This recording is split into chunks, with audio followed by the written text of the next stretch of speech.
As a kid, I guess I knew I had the beat inside of me. I wanted to play, I wanted to bang around on things, and it really started for me when I found my dad's drumsticks. He had some drumsticks from when he was a kid, and so that was when I first realized, like, hey, I really wanted to do this thing. I want to play some drums, because it literally all started with the drumsticks for me, because it started with my dad's drumsticks when I found those in the attic, and started banging around on things, and that was when my parents were like, yo, I guess we should probably get him a drum set.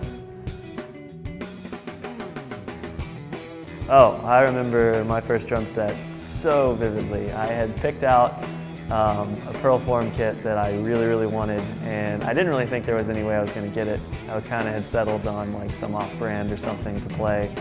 And we went to the store and they told me I was getting the exact Pearl form kit I wanted, and so I went into, back then it was, what was it called? What was that place called? Mars Music. So I went into Mars Music back then and went up to the guy and told him, hey, I want a Pearl form kit in red wine, in wine red. And he's like, oh, we don't have one in wine red. And then he went in the back and checked, and because I had already settled on green, I was like, oh yeah, I'll take a green kit then. You know, green's pretty cool, but wine red was my, like, I had a picture of a wine red Pearl form kit on the wall, and I stared at it every day. And then he came back and told me there was a wine red Pearl form kit in the back of their stock. And so took that bad boy home and never looked back. Well, Pearl is about half my wardrobe. No, I'm kidding. I love repping drum companies and the stuff, the products that I love and the people that I love. And Pearl is a great company and has great people behind it. So not only do I love their drums, but I love everything about who they are as a company. So it's really easy to walk around and pride myself in being a member of the Pearl family and showing off some Pearl drums.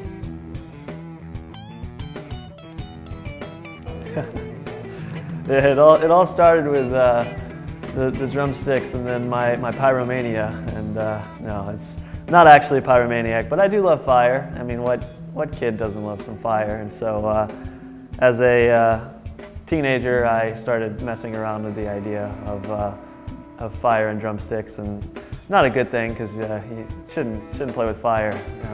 Definitely not promoting that, but I happened to try out a few different things and then realized that it was just such a cool concept and I loved it so much, and then I put up my first video with it and everyone went crazy over it. So I just started doing it a lot and trying to incorporate it into performances and doing it live and doing it for audiences, and really for me, entertaining people and putting on a show is what I care about. So I know that fire always ups the ante. Like, there's people that don't care one bit that I'm playing drums for a performance, and then all of a sudden they see the fire and they go crazy. There were people at one of my latest performances that were sitting down not paying any attention to my halftime show because they don't like drums enough to like pay attention, and then all of a sudden I pull out fire and like the whole place is standing up, going screaming, going crazy. So it's really a cool feeling to know that you've entertained people that well.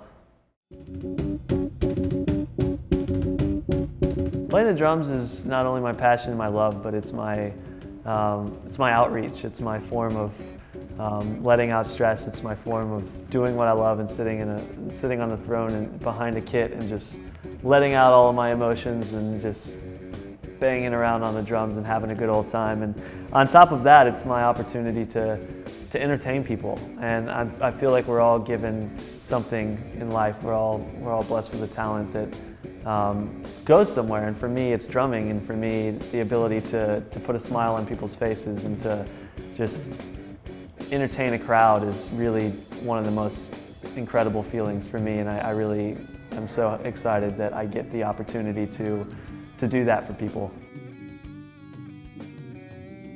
Well, that's just right down the alley of the fire and of the showmanship and the big arms and the crazy hands and the way that I play drums. And really it's all about putting on a show and giving the audience something that maybe they weren't expecting. I love when I have the kit turned off and I light it up and everyone's faces light up and they all go, whoa, that drum set lights up. Like, it's really just another part of the entertainment puzzle, and just another opportunity to show people something really cool and have a lot of fun with it, catch their eye. So World's Fastest Drummer is really the opportunity for drummers and musicians, well, drummers in this case, to actually put a statistical measurement on their drumming.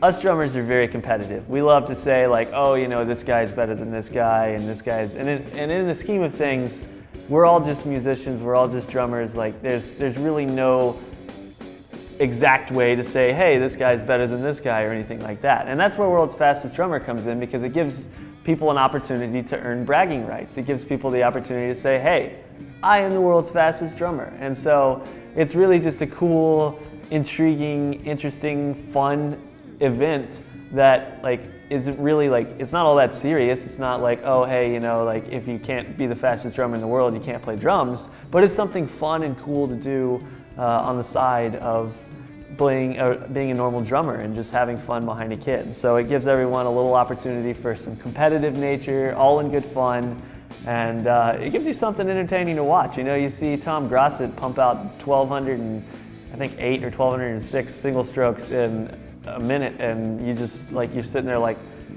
is that human? Is that how does his arms and hands and wrists work like that? I don't even get it. So it's really just a cool and unique way to put a statistical figure on your playing, and also, you know, improve, because speed is something that can be useful as a drummer. It's not the end-all be-all, but it is something that the more abilities you have, the better it can be. So it's great to have the opportunity to statistically measure that. And the drummometer allows for a lot of cool things outside of just statistically measuring how many notes you can play in 60 seconds. You can check your internal clock by coming up with the exact number of strokes within a certain amount of time at a certain BPM. There's ways to do that. I think Tony Royster Jr. holds the record for single strokes at 120 BPM in 10 seconds or something. It's so crazy. Like he did it like 9 times in a row perfectly with no metronome. And so it's something that allows you to improve on yourself as a player, and also it can help your internal clock, and it can really just provide a lot of opportunities for fun and for progress.